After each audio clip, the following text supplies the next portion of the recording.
DPR dan pemerintah memberikan indikasi soal batas minimum usia calon presiden dan wakil presiden turun dari 40 menjadi 35 tahun atau berpengalaman sebagai penyelenggara negara.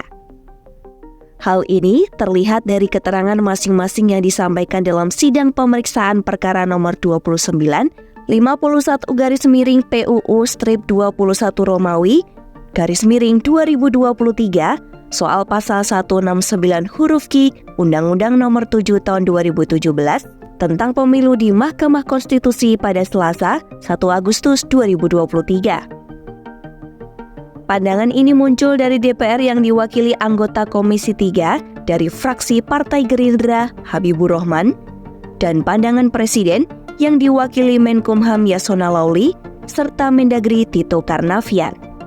Kedua pihak nampak kompak menyinggung putusan MK sebelumnya soal batas usia Capres dan Cawapres yang merupakan ranah pembentukan undang-undang.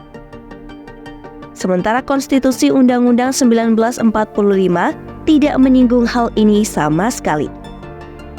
DPR menyebut perubahan dinamika ketatanegaraan perlu dipahami oleh Capres sebagai calon pemimpin tertinggi negara, sehingga pemimpin perlu punya pengalaman sebagai penyelenggara negara. DPR juga menyinggung soal data Badan Pusat Statistik terkait jumlah penduduk produktif akan sangat berperan dalam masa yang akan datang. Yang sangat berperan dalam percepatan pembangunan. Oleh sebab itu, penduduk usia produktif, khususnya generasi yang lebih muda, dapat berperan serta dan mempersiapkan diri dalam pembangunan nasional, di antaranya untuk mencalonkan diri menjadi presiden dan wakil presiden. 7. Bahwa jika mengacu pada kriteria usia minimum presiden di negara lain menjadi acuan bagi Indonesia yang ingin menurunkan batas usia minimum Capres-Cawapres. Pemerintah pun menyinggung pasal 28D ayat 3 Undang-Undang 1945 tentang hak setiap warga negara untuk mendapatkan kesempatan yang sama dalam pemerintahan.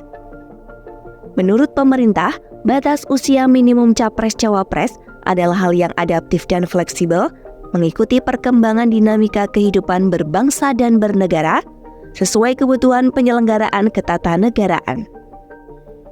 Maka untuk urusan ini, pemerintah dan DPR menyerahkannya ke Mahkamah Agung tanpa tegas menyatakan persetujuannya atau penolakannya terhadap permohonan uji materi ini.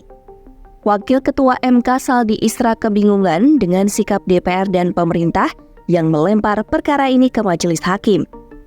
Padahal keduanya punya wewenang mengubahnya melalui revisi Undang-Undang Pemilu.